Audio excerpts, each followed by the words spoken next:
black, you're white. Now what? What if I say the wrong thing? You probably will. Who doesn't? But I'll do my best to listen. Maybe if we're humble enough to listen to each other. Maybe if we're brave enough to lean into those difficult conversations. We might. We could. Come up with some answers. Make some real progress. Discover how much we have in common. And appreciate our differences. Now you're talking. I'm David Conley, communications consultant. And I'm Chris Thurber, clinical psychologist. And welcome to another episode of I'm Black, You're White, Now What? Here we are. Here we are. Here we are. Just right quick, as we always do, last episode, we got a chance to really kind of unpack that hashtag defund the police topic with Detective John Leggett and social justice engineer Montega Simmons. I thought that was a fantastic episode. It was. And both those guys were very, very knowledgeable about their side of that issue.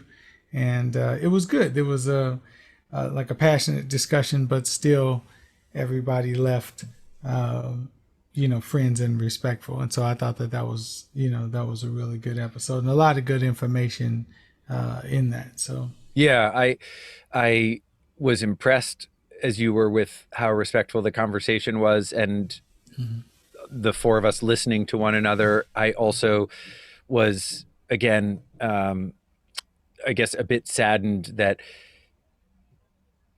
the hashtag defund the police has been so widely misunderstood. I think all four of us agree that if it were a Madison Avenue, marketing firm or something, they would not have come up with that, because it misses the core message, which Montega explained to us in its prior iteration, was invest, divest, and talking about not, cutting the financial legs, off of the, police departments at their knees, but instead looking carefully at whether additional funding of policing is the solution to social problems.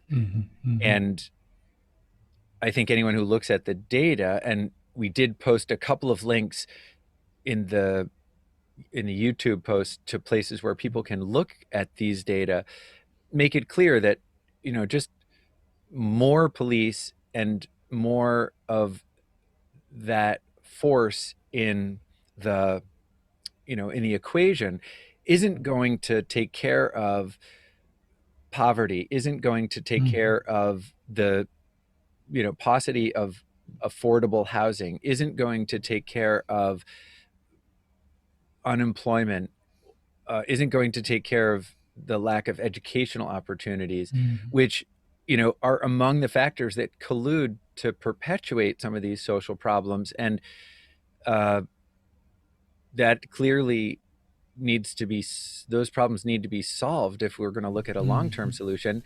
And some of the solution requires money, and where is the money going to come from? And I also understand John's position of, well, yes, and don't take it from us right now. We're doing everything we can, and we're pretty strung out as it is. And I think part of that was that was brought up was really good too, is that a lot of the notion is that it will happen like this week. Right. And instead of what Montega brought out, just the fact that we're talking about something that would be a more gradual and growing, process to create more opportunities and a better situation for communities where everybody is not so desperate, where a lot of the calls and things that police are required to respond to, and like we always say, most of these police officers are responding and having the commitment to protect and serve with an unmatched, bravery and sense of commitment. Yeah. But it can just be overwhelming. So you're talking more about taking a burden off of police officers than you are about taking police away from emergency situations where you can't call 911. And that's just been, that message has just been so, misinterpreted in political ads and things like Yeah. that. And it's just really sad. And it's been more about fear mongering than it's really been about understanding. So I think that Yeah. it'd be a good idea for people to go and watch that episode and really get some understanding. Understanding is one of the things that brings us to this particular episode. It's what we envisioned when we decided to do this show, you and I, and I just think that it's a good thing to keep talking about and reiterating, because right now everybody just seems to be yelling at everybody, and there's not very much understanding going on and being sought. And so we kind of talked earlier offline, and just I think this would be a good episode to just kind of talk about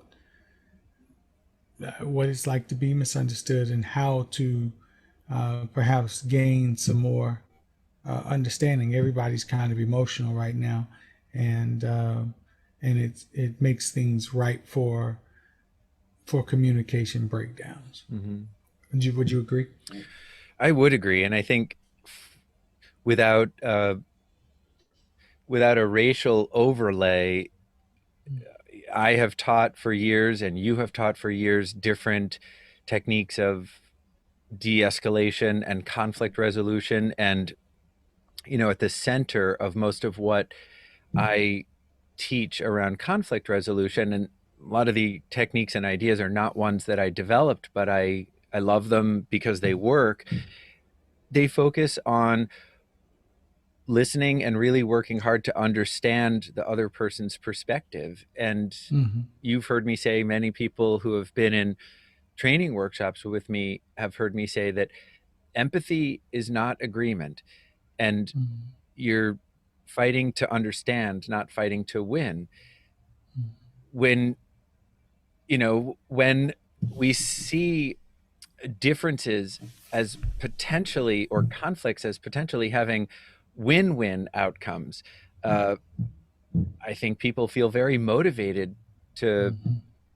listen and to um, maybe also to compromise. But I've seen it work so many times that everybody can get what they want within reason if they understand what it is that other people want, so it Mm-hmm. doesn't feel territorial, or that somehow there's a limited supply of X. And it's one of the reasons I love talking to Montega is his whole philosophy seems to be, what if we just change the way we thought about this?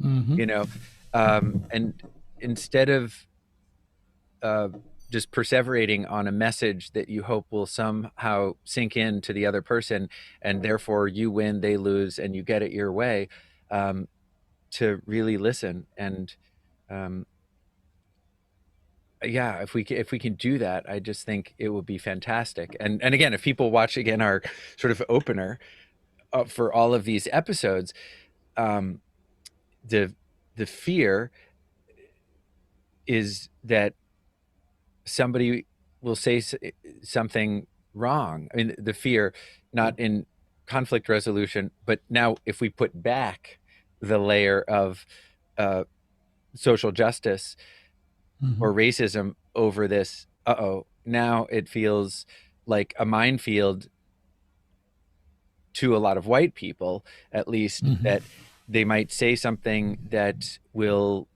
just fan the flames or be misunderstood. And there is a tiny minority of white people in this country and in other countries as well who are proud to be anti something, anti black, anti Jewish, and that's, I don't know how to reach those people. But the fear I'm talking about of, those people might be happy to be labeled as racist, but um, most white people I know I mean, that's like one of their biggest social fears, is that in a discussion like this, um, they would make a misstep, not oh, let me explain what I mean, but they would make a misstep that would just light the room on fire Mm-hmm. and cause people to think that they are racist. Mm-hmm. And it's because it's a powder keg. I mean, it's so emotionally charged because a lot of that voice, the voice of black people and other races, people of color, has been you know suffocated for so long that now that it's finally coming out to this degree, and it's been growing over generations, but to this degree it's coming out with a lot of emotional fervor. So it's a powder keg, where, like you said, a misstep like that can send the room into flashover if you're in Mm-hmm. a room where you're talking to or trying to communicate with a lot of people about race, especially when they've been on the bad end of that that situation or whatever. Do you find it difficult then to show your ability to empathize to any degree? I mean, sometimes I think that I think the first hurdle that I had to cross, and maybe I'm being presumptuous by saying that I have stepped over this hurdle, but at least Mm-hmm. it was an important realization for me as a white person, um, was that I didn't I I didn't need to have this um, knee-jerk reaction that a lot Mm-hmm. of white people have, that like, wait a second, I don't use the N-word. I don't, Mm-hmm. I have some black friends. I'm not part of this problem. And so not only is that partially false, but more problematic is that people then say, therefore, I don't have to be part of the solution. Y'all deal with your Mm-hmm. riots and your, protests and everything, because I'm not one of those racist white people. Um, and so realize that, like, this hurdle has two parts to step over for most white people. Part number one is, you know, so good on you that you don't use racial epithets, and good on you that you Mm-hmm. have a diverse friend group. Um, but you probably participate in either uh, institutions, or which could even be the place that employs you. Uh, Mm-hmm. you participate in um, organizations or conversations or just systems that Mm-hmm. do not treat races fairly. Agree. And Yeah. that's like, okay, wait a second. Now, now I'm expanding my view of, or my definition of racism, to include some of these uh, silent but deadly undercurrents that really pervade this country and others. Um, and and then the second part of the hurdle, which I think is much easier when you've wrapped your mind around that first piece, is you have to be part of the, like, I feel Mm-hmm. like I can't not be part of a solution if I consider myself a citizen of this country. And I don't really think that, like, our friendship is particularly meaningful past a certain point if I am not actively participating in Mm-hmm. anti-black racist, anti-black racism kinds of activities like this podcast, because otherwise I'm just kind of a, I don't know, we're acquaintances, but we're not really friends, because I've always considered you a friend, and I would come to my friend's defense if they were being, mugged on the street or something. And that's Mm-hmm. not what's happening here. much worse. But Mm-hmm. Mm-hmm. how can I not participate in that? Uh, Right. so I don't even remember what your question was. Oh yeah, it But was no, I about was like just saying, like, in having that feeling, um, I just would imagine that it can sometimes be difficult, like where you might have the desire to help your friend or whatever, or to show that you are inclined to help, right. and then you make a statement, and then the friend says, "Hey, you're the Right, enemy," you know, right, and you say, right. "Well." No, you're reminding me of the episode that we did with Andy Bigelow and Brian Lighty, Mm-hmm. right? So this couple so Andy's white, Brian is black, and one of our questions for Andy was, do you ever feel, at I don't know, a party or something, if someone is maligning Brian, like, do you ever feel like you need to come to his defense? And they both laughed because, of course, Andy sometimes Mm-hmm. does, but as he pointed out, Brian's good at handling these situations. Um, it is difficult, of course, like um, and I have been misunderstood in my efforts. Here's the interesting thing: having understood that I am part of systems that do not treat races equitably, and therefore I have a moral obligation and an interpersonal obligation to my friends to dismantle the parts, to participate in dismantling the parts of those systems that are uh, racist Mm-hmm. by legacy, or you know much more rarely by intention. But um and I should say, I don't think I'm part of anything that is intentionally racist, but Mm-hmm. those organizations certainly are out there. But look, what happens when you what has happened to me as a white person who has had these realizations and is working on this stuff, it's like coming out of the forest into the field. And now I'm in the field, and oh, I feel like, so I can just like run around in this field. Like, this is great. I was uninformed, unenlightened, but now I have liberty to, just like, but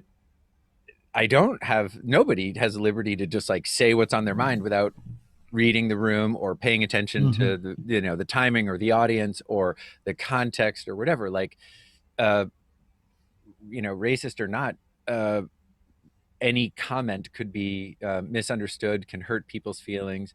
And so, yeah, I don't know that there's any escaping that, but I owe it to my colleagues who have encouraged me when I have made missteps, and also to you when I have made missteps.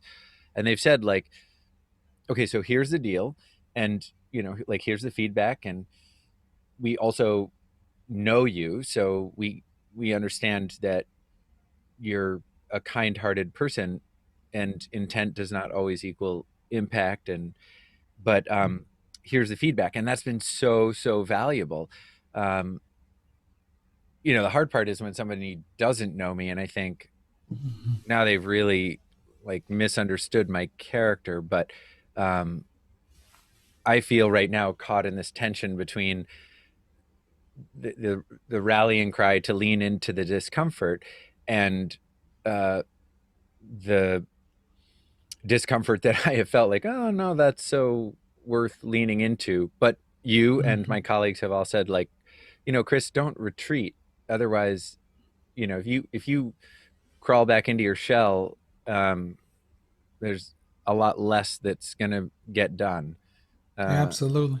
so The other thing, though, is just the level of trust that you have with people, and that's what when I say read the yeah, room too. Sometimes I think about that. I have to consider the level of trust I have with the quote unquote audience, yeah, whoever I'm speaking with. If I'm talking to you, you and I have known each other for years, so certain things that even if I say something that sounds like that yeah, to you, the reason it sounds like that is because you know that's not consistent with what you know about me and my character. So that would, in a lot of cases, probably even prompt you to say, "Hey, Dave, you said this and I didn't understand that because, and then I can say, oh, no, no, what I meant is this.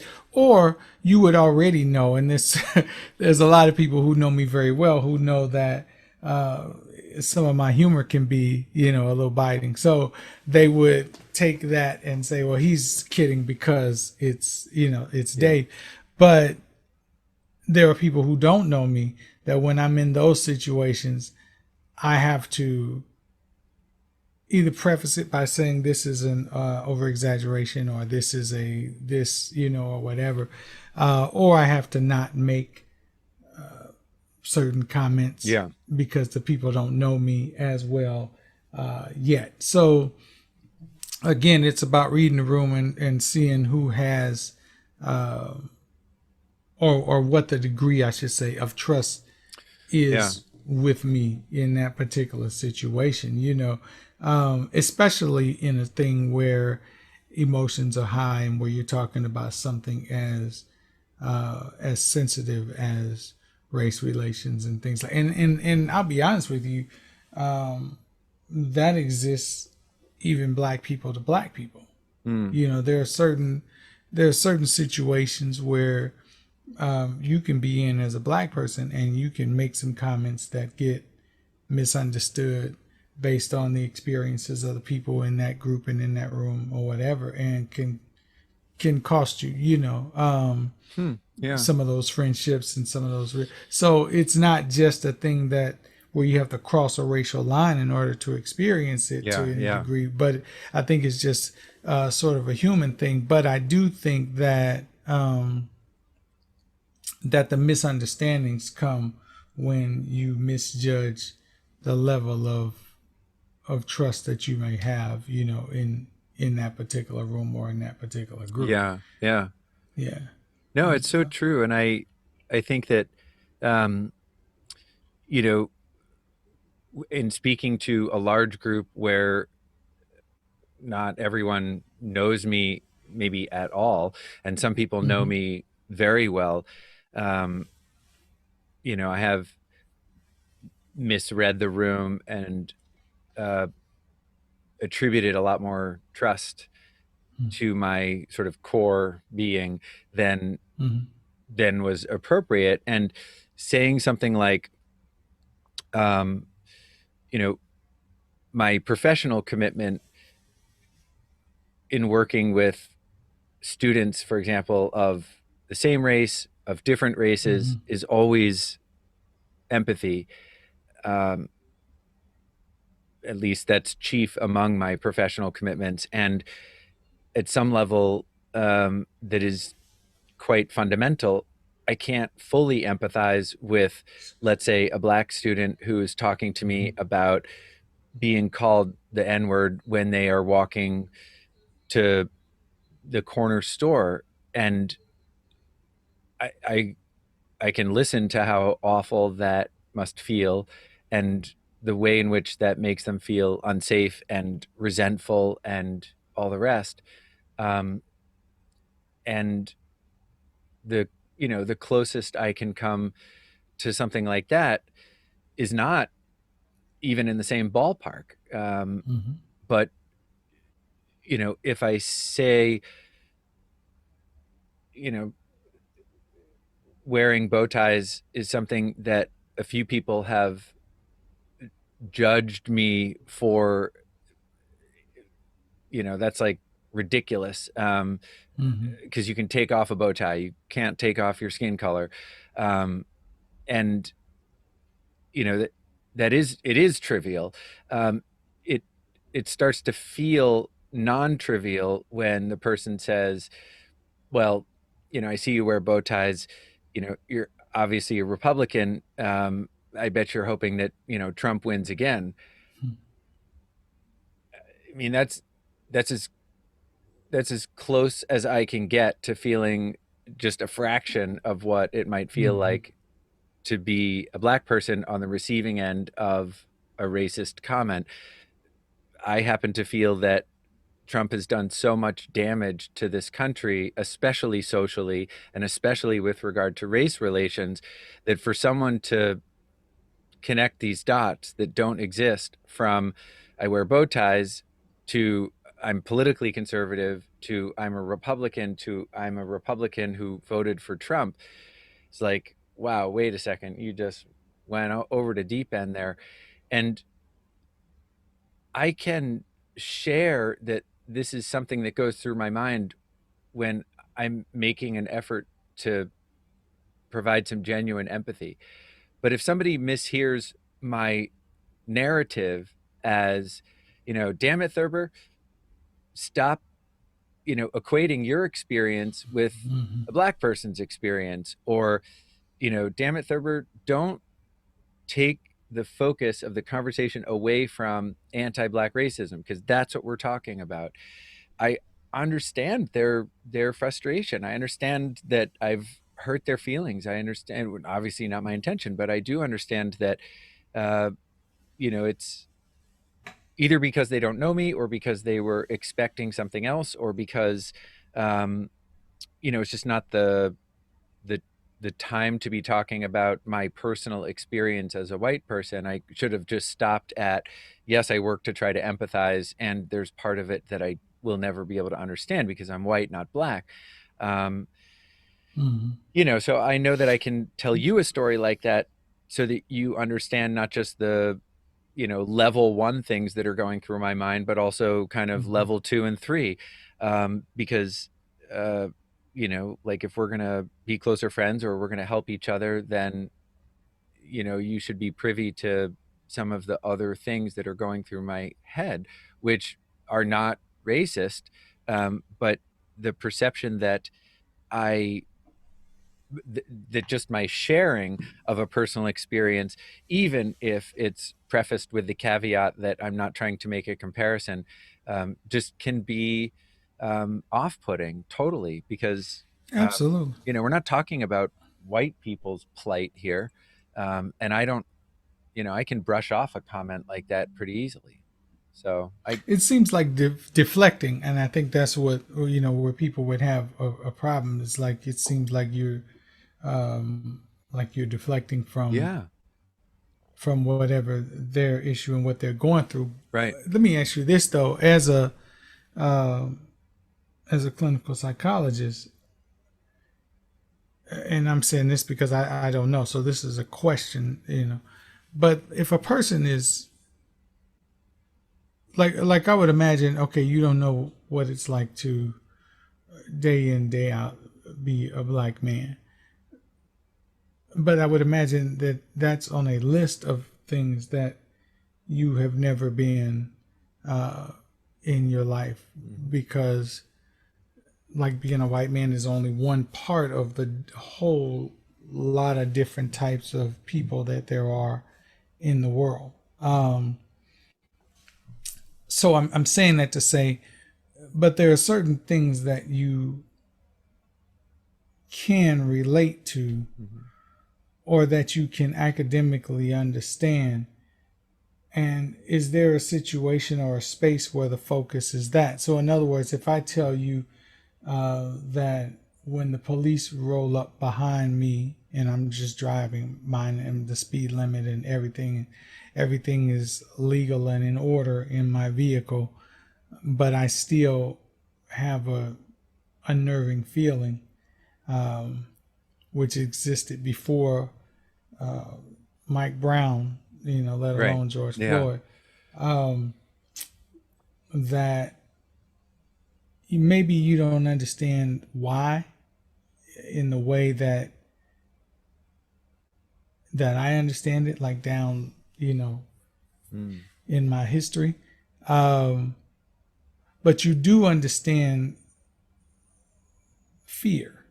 Right, Do you know what I mean? You do understand, um, like the hairs on the back of your neck standing up. You do understand threatening situations, yep, or that a person would have that and feel that.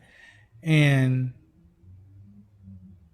part of it would be exploring that in a way to understand, and to maybe encourage some deeper understanding from the person you're talking to. Am I saying that right? Is that yeah. some of what you're doing or dealing with in session, or?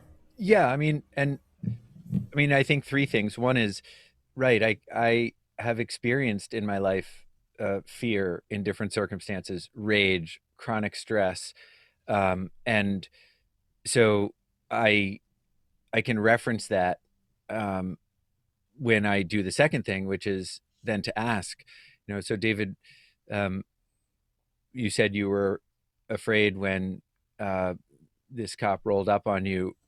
What Mhm. what was going through your mind? And you mentioned sort of, you made this gesture like, almost to say like down deep, or something in your core. What were the physical symptoms? What words would you use to describe the feeling? So I can work hard to understand. You also referenced, your history. So I want to understand what goes through your mind in terms of your history, personal, family, racial, what the physiological experience was like, what the emotional experience was like, which A, helps me get a handle on what it was for you, and B, if there is something else that you've come to see me about, like this happens and then you have panic attacks and then you, Mhm. uh, you know, drink until you're passed out, and like we're going to talk about the other sequelae or the unhealthy coping strategies, but I don't have to have had so much to drink that I've passed out to be able to treat that or Mhm. understand it. um, so part of your question is it is it possible for, I think part of your question is it possible for one person to try to understand another person, even if there's something that is not common to their experience? And I think the answer is yes. There'll always be limitations. Um, it, you know, But without, and I guess what I'm trying to get to, just so we don't get off track with it, I'm saying, is it possible to do that without you then trying to say, I can relate because of this? Like if I was right? talking to you Yes. about alcoholism or whatever, and you don't have that problem, but you're treating me for it, Right.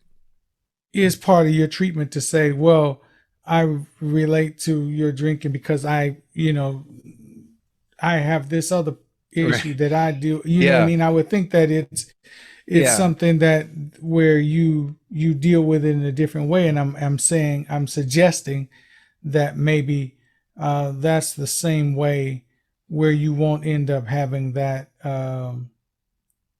that misunderstanding Right. of, hey, I what I'm going through is exactly what you're going through being black, because Yeah. I think that's the part that people end up saying, no, you don't, and Yeah. I'm offended that you said that, Right. Right. or whatever. Yeah. um as opposed to understanding that I am going through it, Yeah. period. Yes. Understanding that I'm going through it, and what I'm going through is wrong. Somebody told me when I was talking to uh, a friend of mine, having one of the kinds of conversations that you and I have on this show, but it just was not on a show. But we were having a conversation around race relations in the country, and we were talking about unarmed black men being killed uh, by some bad police. And his comment to me, he in fact sent me an article about uh, the number of white men who had been killed Mm. also by police. So then the question that went through my mind was, is this an article and a response to say that it is okay then to kill black men because we've killed white men too? Mm. Or are you joining me in saying that the killing of any unarmed, innocent black person is wrong? Because, see, then that's my problem. Like, if you're saying it's wrong, if you can agree Yeah. that it's wrong, whether the person is black, white, or whatever, if you can bring up this article that says, hey, unarmed, innocent white men are being killed, I feel like we should be outraged about that too. I feel like something should be done about that too. But if you're saying then, so when you say all lives matter, are you going out to then, are you empathizing to the degree?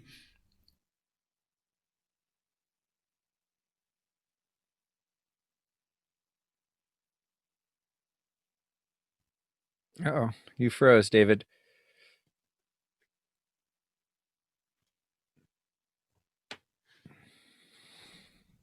Your Oh, all lives matter is a thing that says don't make that noise, yo, not hang so on. much a thing that, You froze there. Just when you said yeah, your video froze when you said, "Are you saying all lives matter?" So if you want to just pick up okay. on that sentence, you know, Uh, when you say all lives matter, are you saying? And then it froze. all right. So when you say all lives matter, are you saying then that I should be dealing with police reform with regard to anybody being killed, or are you saying Yeah. that all lives matter in a way that says maybe you should let it go? And if you're saying it Right. in a way that says maybe you should let it go, what you're doing is underscoring the need for Black Lives Matter. You understand what Yeah. I'm saying? Because then you're saying that then they don't that much. But anyway, my Right. point was his effort to, and I'm saying this is what he was doing, but his effort to empathize um, was, I don't know, to me, a thing that was like, you should kind of get over the fact that unarmed Yeah. black men are being killed, as opposed to saying every time a white person gets killed unarmed by police, I'm outraged as well. And I agree with you because that's why I'm out here protesting that. But you're not. You're telling me Right. it's I should be. You know what I mean? So I'm Yeah. saying I think when you try when it seems like a deflection, it seems like you're saying maybe get over yourself. That's not really that big a deal. And if that's what you're Yeah. saying to somebody who is up under the knee of somebody, of a police officer, or somebody who is being treated a certain way because of their race, and you're not, then that Yeah. sort of deflection is very, very offensive. It is. It is Mm-hmm. very offensive. And yeah, I mean, we'd have to ask your friend what was going through his mind. But I think to return to your question, um, psychologists reference their personal experiences uh, rarely. So Mm-hmm. self-disclosure has a place in the therapy room, but rarely, just Mm-hmm. for two reasons. One is it ain't your session. You're Right. the clinician.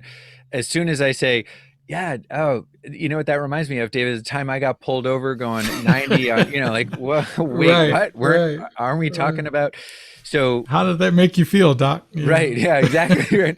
Right. Let's not forget what the roles are here. I'm providing a Mm-hmm. service that you're paying for, and it's not about me. I might reference, like, I wonder if that was a little bit like this in my own head, but Mm-hmm. verbal Mm-hmm. disclosure of parallel or nearly parallel, or analogous experiences, just it's rare. Um, and I also think that, um, what you said this, but I'll say it slightly differently.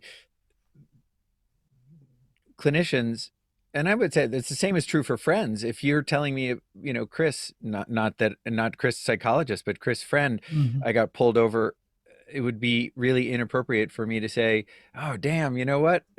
That I got pulled over on Tuesday too." Mm-hmm. Um, Mm-hmm. and it's just because it deflects or Mm-hmm. decenters from the issue at hand, and great if in my own head I may be referencing something that helps me understand, but really what I need to be doing is asking open-ended questions to learn more Mm-hmm. about your experience. And then, whether, as friend, as clinical psychologist, helping to, uh, at least if we're treating something personally or dealing something personally, look at how you can be supported, how you would cope, etc. But um, yeah, I have a better understanding now than I did, uh, weeks or months ago about the importance of trust, as you said, the Mm-hmm. importance of my offering a a complete message rather than a partial message so that it's not misunderstood, and also just understanding what is what's being asked. Mm-hmm. When you come to me as a friend, you come to me as a client, uh you come to me and ask me to be a guest speaker at your school. What are people looking for? What do they want? Mm-hmm. What's the question? And I've certainly misunderstood the question at times and offered a response in a genuine way, leaves people either scratching their heads or feeling offended because you know, there was a real Missed disconnect that. there.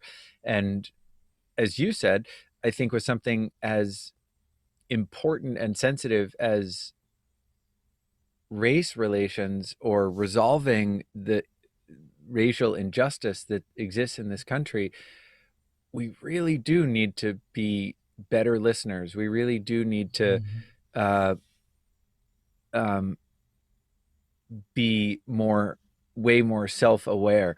We really do need to offer fulsome explanations. The objection that I have sometimes voiced to students using the word townie to refer Mm-hmm. to residents of the town is not meant to deflect or decenter or take a discussion about racism and turn it into a discussion about classism. And it is certainly not to defend any people who do live in town who have Mm-hmm. done overtly racist things. But if I share the backstory of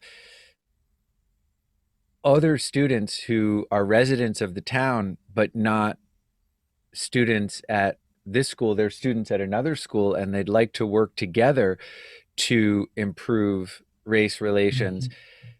And by using the word townie, even if you didn't mean to direct it at them, you've alienated them and missed an opportunity to do something awesome, which would be to, you know, create a larger movement, a bigger group of committed young people who are Will be helping to really fight for personally change. invested, yeah, in social Mm-hmm. justice.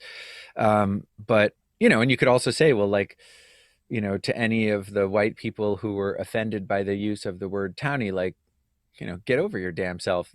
Let's Don't let that be the thing that stops the conversation, because it's truly, truly not comparable.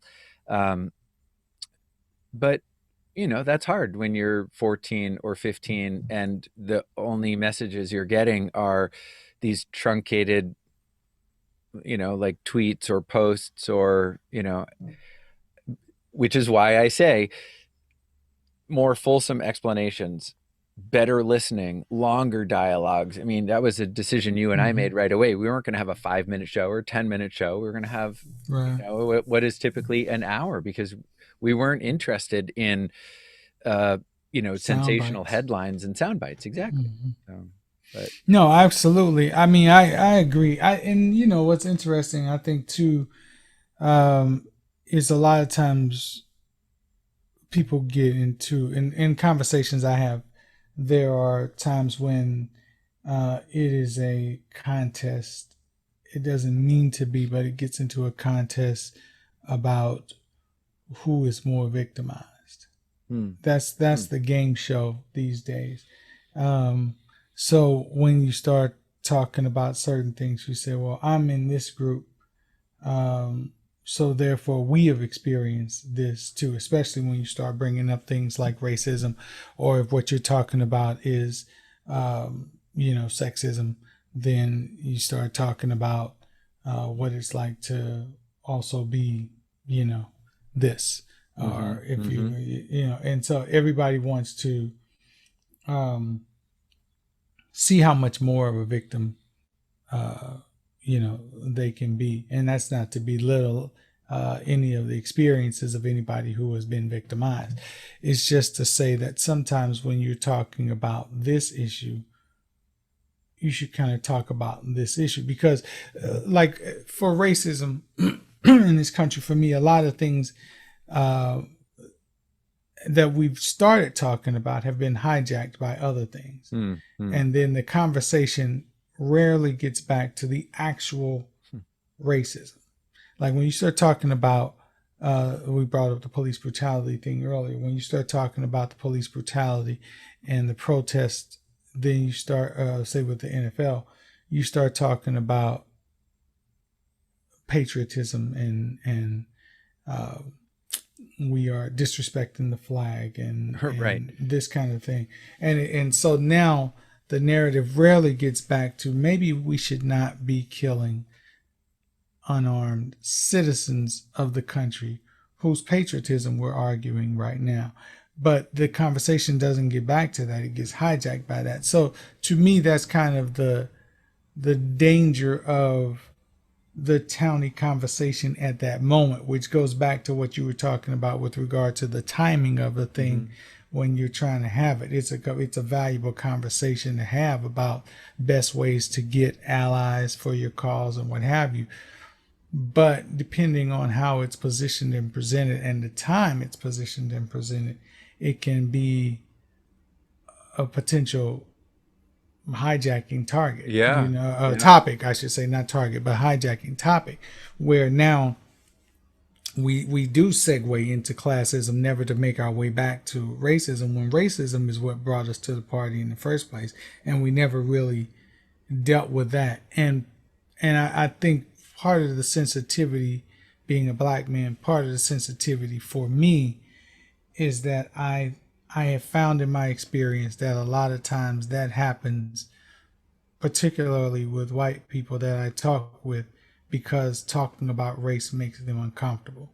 So we move to something that makes me comfortable too. And now if I can talk about, and I'm not saying this is what you were doing, I'm just saying this is what, if I can talk about classism and I can start dealing with my experience with classism, now we're on the same page and the racism is no longer as uncomfortable for me because we're both now victims of this thing, and I, and so the perceived responsibility that I would bear is now minimized, and so then I'm less uncomfortable, and now we can talk. Well, the problem with that is that we have stopped dealing with the thing that made me uncomfortable before I got here, and when we leave here, I'm going to still be more uncomfortable than you, because we haven't decided that we're going to, deal with that issue. Not to say we shouldn't deal with the classism too, but if what we're initially talking about is racism, that's what we mean when we say lean into the uncomfortable. Part of that is it is uncomfortable for you to be involved in that. It's not quite as it's kept comfortable for me to be in that conversation either. But if we're going to do something about it and talk about it, we need to stay in that in that space where we're talking about racism, and we need to figure out what it is that makes you so uncomfortable, because therein lies the path to fixing any of it. I think for far too long it's been a thing where we've said, well, we'll get back to it, let's deal with this other thing first, or we'll get back to it, let's deal with this issue, or let's call it this as opposed to this, and whatever, and it never gets dealt with. And so then it keeps building and keeps building until now here we are. And so I honestly think that the reason that we're able to be in this polarized political situation now is because we have not talked about these things for a long time. And I think this man has given people who felt like they couldn't say things before or didn't, and now they have a voice or an Yeah. emboldened thing to say that it's okay to, because I can call it something else. I can Yeah. call it nationalism. I can say that it's okay to kill black people as long as I call it patriotism. Hmm. You know what I mean? It's something wrong with saying that that's okay by calling it patriotism. You know what I mean? In a country that's supposed to be a melting pot. That's Right. just very, there's something kind of, I don't know about that. And there are questions then that are not being asked that should be asked if you're able to say that that's okay, you know. Yes. And so, Yeah. And so I I, think, I don't know, but I think that's probably, part of the thing, that deflection in order to make it more comfortable for people. That's just me. But what do you think about no, that? I think I mean, it's just you in the sense of that's your point. I also think it's not just you, it's a widely shared sentiment. And uh, I think that people who are part of uh, a traditionally, you know, underserved or marginalized minority see that immediately, and people who are part of the majority group don't see it. Mm-hmm. They don't see that, if we make this conversation about something that I'm more comfortable, talking about, then at least we can sort of have this charade of having a conversation. But as you Mm-hmm. said, well, we're not getting back to the thing that we were supposed to be talking about. Of course, the other thing that happens once I, make the conversation about something else is I can breathe a sigh of relief, because a Mm-hmm. minute ago we were talking about all the bad stuff that white people do to black people. And although I personally don't do bad stuff to black people, like, I'm pretty uncomfortable being part of the group of bad Mm-hmm. actors that we're talking about, right? Because if you said, Mm-hmm. like, guys with salt and pepper hair who wear blue striped shirts, it'd be like, but not Mm-hmm. you, Chris, but just other guys. Right. It'd be like, well, yeah, all right. So yeah, let's go ahead and have that conversation, Right. So, Mm-hmm. extricating ourselves from uh, those feelings of discomfort, as you said, works at cross purposes with the goal of resolving it. And, again, I think one of the most important reasons to listen to one another is uh, I I don't want to just call somebody out for moving the conversation away from, what we began. Uh, I actually want to do what you just did, which is follow up and say, so I noticed that the conversation has moved a little bit from this to that. And I do get the link, or intersectionality, but I also want to point out that it's moved and ask you to bring it back. And, Mm-hmm. if my reply to that is, thank you for noticing that. And, the way that I can bring it back is by showing that my concern for this related issue is because it will get me close. If we can resolve that, it'll get me or get another group closer to the core issue. So, again, what does that require? Trust that my intention is not to um, move away forever and not resolve the core conversation, or to just run away from anything that I might have to take responsibility for, but instead, I really want to help. And, this problem of racism has grown some tentacles, and Mm-hmm. here's one that I'd like to chop off or resolve or whatever. And again, that those conversations do require time and energy and listening, and I'll say it again, trust. And Mm-hmm. I have such a Absolutely. greater appreciation for all of those things, um, than I did before. Uh, The last thing I kind of like to talk about, I know our time is winding, is just the language. Just a mm, quick anecdote. My son is in school and they're trying to be quote unquote more racially sensitive at this point, and so the issue was brought up in one of his classes by one of his black classmates, And a lot of the white people who were classmates then sent a bunch of messages to him and to this other black student. Mm-hmm. And all of the language was like they pulled it out of a box. Hmm. I want to apologize for you for contributing to this unsafe space that you were in and not being an advocate for you. None of it was like, man, I'm sorry, I shouldn't have done that. Or Right. I'm sorry I said that. That was messed up and insensitive of me.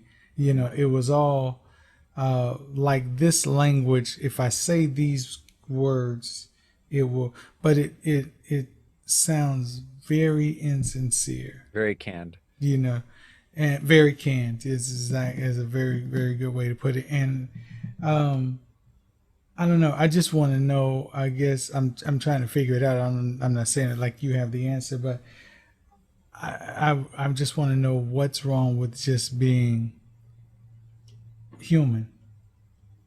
You know what I mean? Like what's Yeah. wrong with just being human and saying, yeah, I thought about that. That was messed up. I shouldn't have done that. Or that was messed Yeah. up. That shouldn't have been done, even if I didn't do it. And sorry you had to go through that. Let me know how I can help, or I'll try not to do it. You know what I mean? But Yeah. some real, Yeah. as opposed to political answers or whatever.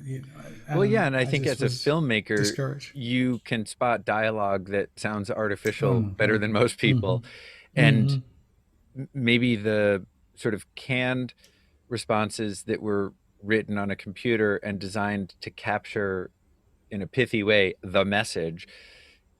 Maybe the step two is okay, and that encapsulates the message in a grammatical sentence that nobody would say.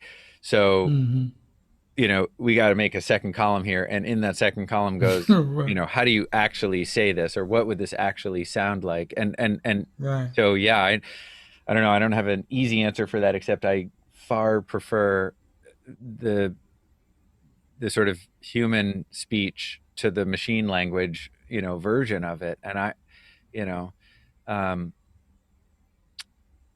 So yeah, that's my words for that one is just, let's just be honest and be human. yeah. We like to leave with uh, some ways to help whatever the situation is we brought up. So I want to say, when we're talking about being understood, I think one of the first things is to, in my opinion, and you'll tell, of course, what you think, but um, is to be human first. Um, and like I'm always talking about, you want to relate on a human level. This is not, I'm black, but I'm human. You're white, but you're human. There is the, some degree of commonality. So relate on that level. If you're bringing me the issue, I want to keep the issue about you and what you're going through, as opposed to trying to make it about me and make me more comfortable at the expense of you. Um, and and then, like when we sort of have those conversations, we should be starting off again, setting ground rules and building trust, and saying, I may potentially say some things inadvertently that can be misunderstood or misconstrued. Please understand that where I'm coming from is a pure heart, and that I really want, some clear dialogue, problem solving dialogue between the two of us, and some understanding. Mm-hmm. And that's what I'm after. That's what I'm going for. So if I say anything that offends, ask me for clarity, and let's try and get it cleared up, and not just jump to a conclusion that therefore I meant this and I am therefore this person, as opposed to, because maybe we don't know each other as well. Mm-hmm. But if we do, then you say, hey man, look, you know me, I'm going to say what I got to say.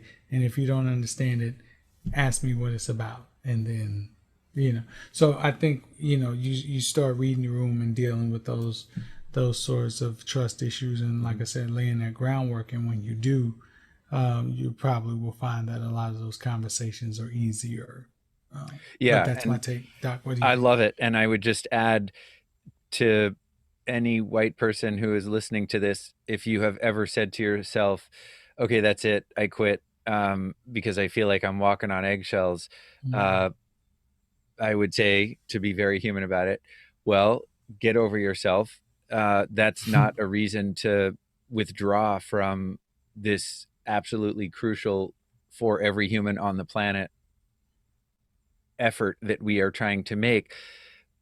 If you feel like you're walking on eggshells, then go ahead and do, David, what you were suggesting, and ask the question like, um, what is it that you mean by that? Or can you tell me more about your experience? Or, uh, you know, you asked my opinion on this.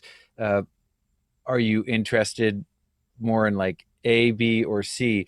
But some clarification is really, I think, all that's needed to build trust and be better listeners. But don't let a misstep be the thing that dissuades you from being a socially responsible person or somebody's good friend. Agree. Agree. And these are so necessary. And the more we build these individual relationships, the better we'll be collectively, I think. And so Amen. I appreciate your participation with me and walking this walk with me, Doc. Feelings mutual. Um, I can't wait yeah, for the next episode. absolutely. You and me both, my friend. All right. Well, that's it for this week. And we will be back next week with another great guest, hopefully, and some more great conversation. Looking forward. Thank you for listening to I'm Black, You're White, Now What? You can find more episodes on the podcast channel Teaching What It Takes, available on Apple Podcasts, Stitcher, and Spotify. To learn more about the work I do, visit www.preparingthepath.com. And to learn more about the work I do, visit drchristhurber.com.